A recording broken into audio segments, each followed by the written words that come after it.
Bw'abadde aggulawo ekizimbe ky'emizannyo ekiwemesa obukadde bw'ensimbi obusaba mu 1900, Minisita omubeezi w'ebyemizannyo Charles Bakabulindi yeewozezzaako nga bw'atayinza kwenyigira mu kutunda bisaayo bya mizannyo ng'ate yavunaanyizibwa okukulaakulanya emizannyo mu ggwanga. Bakabulindi agambye nti abantu abamwogerera amafuukuule bagenderamu kumwonoona mu bantu n'eri bakama be. Buli kintu kyonna boodi kye yakola yamalanga okwebuuza ku PPDA nebeera cleared, yamalanga okwebuuza ku Solicitor General nebeera cleared. Kati ebiddirira lwakubanga abasinga abantu be babiteesemu kamulali. Okusookera ddala bwe bagalawo ekisaawe kyena kivujuuzi kyembadde nsuubira nti yesterday badde batuuka ku ntegeeragana ne URA, abasinga tebakitegeera balowooza tina kibubu eriwo kati board collecting sente taxes mu bana abaparkingawo naki netasasula revenue naye ne beerabira nti ne board eriwo si yazo omusango omusolo gwe babanja aba revenue gwaliwo wakati wa 2004 ne 2009.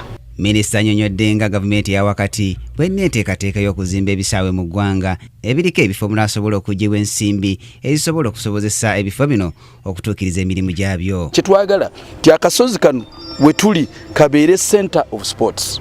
Ate ne maaso tulina okutegeera nti gye tugenda mu maaso ng'ensi endala bwe zikola ebyemizannyo tebibeera ku gavumenti yokka, birina okubeerako ne structures ezibireetera ssente eziyingiza ssente, era National Council of Sports kyetandise.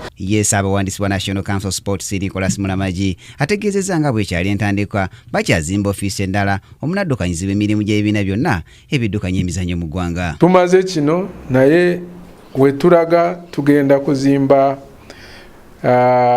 multipurpose in outdoor stadium. Ekigendererwa kiri kya mirundi ebiri.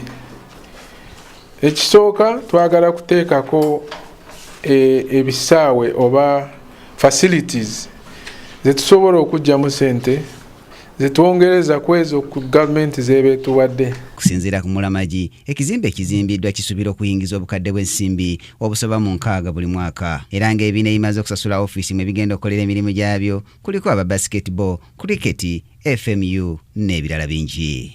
Ku Kingdom TV amalindira g'ebyemizannyo, nze Brian Katende.